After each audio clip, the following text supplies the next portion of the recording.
Hindi nyo po na itatanong, favorite color po namin ang ube. My favorite. Violet, yan. diba? Hindi kami nag-usap. Anyway, Favorite ko to. Oo, eto na naman. Naku, napakaganda ang topic namin. At syempre, napakaganda din ang mga guests namin ngayong umaga dito sa studio. Ayan. Alright, to introduce to you our first guest this morning, we'd like to give you Miss Arlene Marcelino, also known as Ann Viray. Ayan. She was first runner-up of My Mega Mom and a weekly finalist of Reyna ng Tahanan. She also holds the titles Mrs. Cosmo Boracay and Mrs. Philippines International Globe Glamour 2023. Hello, ma'am. Good morning. Welcome po sa Ito ang Tahanan. Welcome po. I'm Mrs. Arlene Marcelino. I'm turning 52 this coming August. Yes. Dilasa mo. And I'm your Mrs. Philippine International Globe Glamour 2024. Welcome Thank you for having me here in Yes. Ito ang Tahanan. Our pleasure. Our pleasure po. Welcome. And of course, our second guest this morning is Dala Jean San Felipe. Is a Filipina beauty queen and actress. She was crowned Classic Mrs. Philippines International World 2024 and represented the Philippines in Kuala Lumpur. Wow! Earning Mrs. International World Friendship. In 2025, she was honored as Mrs. International World Ambassador, BRABE, Brave, recognizing her impact and advocacy. An AB Mass Communication graduate, she has worked with icons Dolphy and Robin Padilla in Philippine films. Nice one. Morning! Good morning, everyone, and good morning, Ito ang Tahanan. Actually, this is my second time Oh, na yes. po. Yes po. Yeah, I still remember. It was course. 2-3 years ago. Yes po. Nung lumaban pa kami sa Mrs. Metro Manila. Ayun, kaya nga sabi ko, dito si Ma'am Dali, ano. Yeah, so thank you for having me. Yeah, here Dala now. Jean. Alright. And of course, mga kaibigan, none other than Dr. Richard Mata. Yes! Good morning, Doc. Richard! Good morning! Tahanan. Ang gaganda naman ng mga guests natin. Siyempre. And of course, to everyone, ang galing-galing ng inyong performance kanina. Ayos ba, Doc? Nagustuhan ko ba, Doc? Yung ano mo, kuya, yung second voice mo, doon ako na talagang pumahala na doon. Ayos ba? Ang galing-galing. Next time, Doc, nandito ka dapat isasama ka Oo, namin sa dapat isa. dito. front Yes. number. Promise. Let me know para talagang andyan Yes, ako. Doc. Yeah, now na, Doc. Now na. Joke. Sige. Ayan. Okay. Stay punta lang dyan, Doc. Of course. Relax, Kailangan ka relax. namin. Yan. Okay, mga kaibigan, simulan natin to sa isang simpleng katanungan. Yes. Kamusta ka talaga? Kamusta Kumusta nga ba? Hindi yung automatic na okay lang. Oo nga. Usually ganun lang. Okay lang. Kamusta ka? Hindi ano yun eh. There's a deeper meaning Pero kasi of iba okay talaga yung lang. sabing okay lang eh. Parang hindi naman okay. Ako ganun ako minsan eh. Okay lang ako pero hindi naman. Para lang masagot mo yung Oo nga. tanong. Pero ano, wala namang ibang sagot, kundi okay lang, di ba? Pero minsan sanay na tayong unahin ng trabaho, anak, asawa, deadlines. Pero tayo, ako, ganyan, nauubos na pala. Yun na pala yun. Di ba? Yun na Ganun pala na yun. naman. Kaya nga mga kapamilya, paalala lang ha, hindi ka mahina kapag napagod ka. Tao ka lang. Pwede rin magpahinga. Di ba?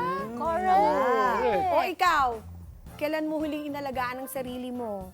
Ay, O sige nga. kailan nga ba? Yun. Kayo. Ikaw, Efren, Ay, kailan? sabihin natin sa guest natin, di ba? Kailan nyo huling inalagaan Yan, ang sarili kailan? mo? Actually, every day po, every single day, inaalagaan ko po ang aking kalusugan, ang aking sarili. Dahil ako po ay may pinagdadaanan. Ako sa araw na to at sa panahon na to, meron akong dinadalang karamdaman. So every day, last 4 years ago kasi na-diagnose ako with cancer. So, kaya sa akin, mahalaga sa akin ang bawat araw na alagaan ko yung katawan ko. Katawan nyo. Okay. Si Ma'am Dali. Si Ma'am Dali, G. kung sinabi niya na everyday, ako every minute, every second of the day, kailangang alagaan natin ang ating mga sarili. Ako ganun ako not only physically but also mentally. So, wag kang mag-isip mga negative things. And then yan, lalabas yan sa yung physical na aspeto, hindi ka magkakaroon ng anumang nararamdaman pag ang iniisip mo ay laging positive thing. I agree with you, ma'am. Yes. Nasa isip yan. Oo nga yan. Ganun yan. Psychosomatic. Yeah, psychosomatic. Yeah. Ito na nga, bakit nga ba mahalaga na ang self-care, Yan. lalo na sa ngayong simula ng taon? Mahalaga ang self-care sa simulan taon dahil kasabihan nga, kung ano yung sinimulan mo, ay buong taon na yun ang mararating ng iyong pamumuhay, ng iyong buhay. So, napaka-importante na itong taong 2026 kay simulan natin na pangalagaan ating mga sarili. Tama. Actually, you have to plan ahead also. Tsaka talagang dapat talaga, unahin muna natin yung sarili natin. Sarili talaga. Self-care talaga Self-care talaga. Before you care to someone. Yan. Oo, How about you, Miss Anne?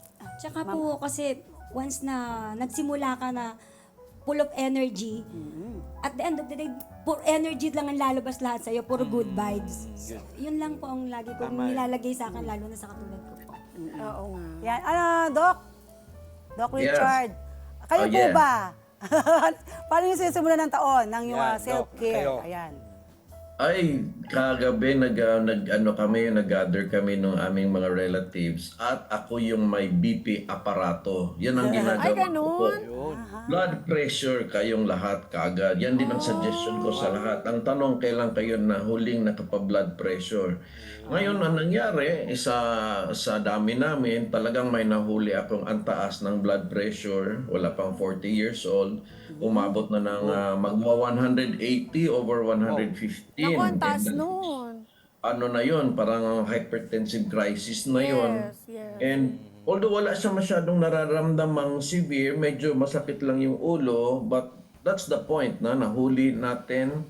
So yun yung importante. Let's start with that muna. Blood pressure. And then hindi naman ibig sabihin pag normal yung blood pressure ay wala ng problem. So I agree na mental health and physical health ay talagang ating pangalagaan. So yun po ang aming ginagawa sa simula ng New Year.